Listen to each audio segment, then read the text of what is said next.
Hello friends, English channel में आपका एक बार फिर स्वागत है। जैसा कि आपको मालूम है कि इंग्लिश हमारी मातृभाषा या मदर टंग नहीं है, फिर भी मुश्किल यह है कि आजकल इंग्लिश या कंप्यूटर नॉलेज के बगैर किसी भी तरह की जॉब पाना या करियर में उन्नति करना पॉसिबल नहीं है। तो इसलिए मेरी कोशिश यही रहेगी कि मैं आपको हर संभव तरीके से इंग्लिश लैंग्वेज की बारीकियों को समझा पाऊँ, जिससे आप जीवन में जल्दी से जल्दी आगे बढ़ पाएँ। आइए आज हम इंग्लिश लर्निंग के लिए एक और इम्पोर्टेंट लेसन पर विचार करते हैं।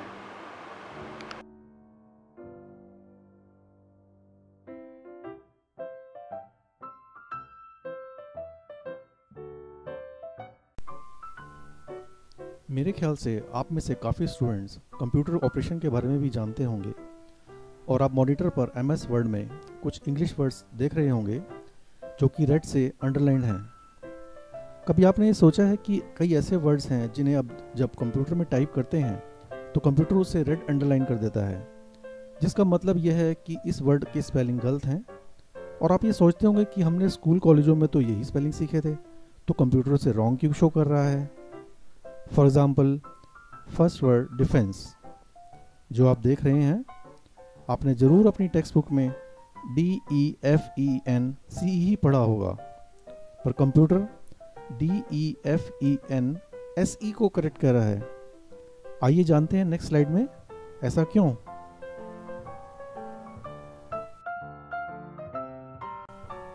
फ्रेंड्स, अब इस स्लाइड में आप रेड हेडिंग में देख रहे होंगे, फर्स्ट कॉलम में ब्रिटिश इंग्लिश और सेकंड कॉलम में अमेरिकन इंग्लिश है।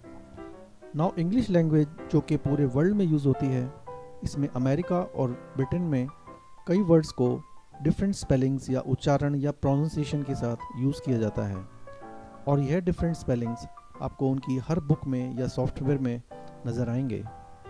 अब क्योंकि MS ऑफिस या MS वर्ड पैकेज USA में डेवलप हुआ है, तभी इस सॉफ्टवेयर पैकेज में वो अमेरिका में यूज़ होने वाले वर्ड्स को ही करेक्ट मानता है। आइए अब नेक्स्ट स्लाइड में देखते हैं कि इन वर्ड्स में डिफरेंस का मेन बेसिस क्या है।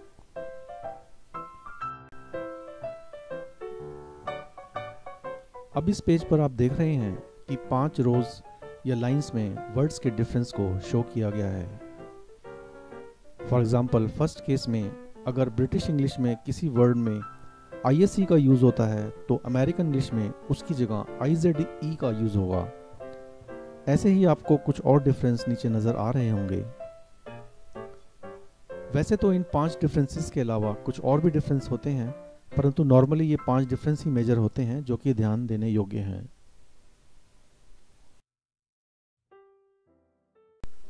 आइए अब इस पेज पर हम कुछ और इंग्लिश वर्ड्स को लेकर इस डिफरेंस को फर्दर एक्सप्लेन करते हैं। फ्रेंड्स, इस स्टेज पर आपको एक और भी क्वेश्चन दिमाग में उठ सकता है कि इंडिया या भारत में कौन सी लैंग्वेज रिकॉग्नाइज्ड है। इसके लिए हम समझ सकते हैं कि क्योंकि हमारे देश में ब्रिटिशर्स ने सालों साल राज किया था, तो इसलिए हमारे लिए भी ब्रिटिश लैंग्वेज ही मान्य होगी, क्योंकि भारत की हर पुस्तक या डॉक्यूमेंट में शुरू से ही ब्रिटिश लैंग्वेज यूज़ होती आई है। अब जैसे कि इस पेज पर आप फर्स्ट एग्जांपल में देख रहे हैं कि ब्रिटिश इंग्लिश में या इंडिया में अगर हम स्पेशलाइज में ISE यूज़ करते हैं तो अमेरिकन इंग्लिश में इसमें IZE का यूज़ होता है। ऐसे ही आप कुछ और एग्जांपल्स भी देख रहे हैं जो कि डिफरेंसेस को क्लियरली शो कर रहे हैं।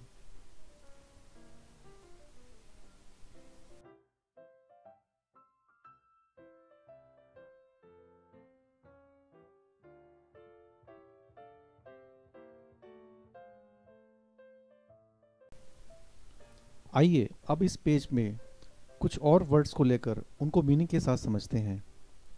फर्स्ट, ऑडोर मतलब स्मेल या हिंदी में सुगंध या दुर्गंध, दोनों में यूज़ कर सकते हैं। Second, apologise meaning express regret या हिंदी में क्षमा मांगना। थर्ड, क्रिटिसाइज मीनिंग आलोचना करना या किसी चीज़ में दोष निकालना। फोर्थ है traveller meaning one who travels और यात्री। Fifth, counselling meaning professional guidance या सलाह।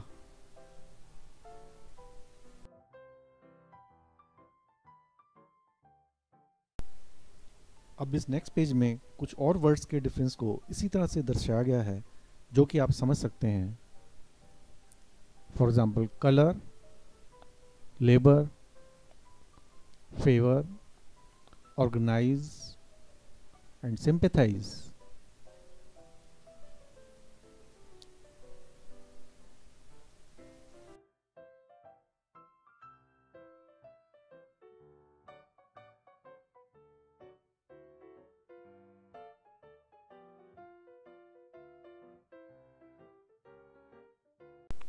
फ्रेंड्स, मुझे उम्मीद है कि आपको अब ब्रिटिश इंग्लिश और अमेरिकन इंग्लिश का स्पेलिंग डिफरेंस क्लियर हो गया होगा और आप अपने डॉक्यूमेंट्स में ब्रिटिश लैंग्वेज का बेसिस ही यूज़ करेंगे, चाहे कंप्यूटर उन वर्ड्स पर रेड मार्क कर भी दे और कंफ्यूज नहीं होंगे। अब हम देखते हैं कि कुछ कोटेशंस और इमेजेस जिसमें इन वर्ड्स का यूज़ विश्व के महान लोगों ने किया है। It is a part of value education which I would like to add in each of my lesson to add values to our life along with education.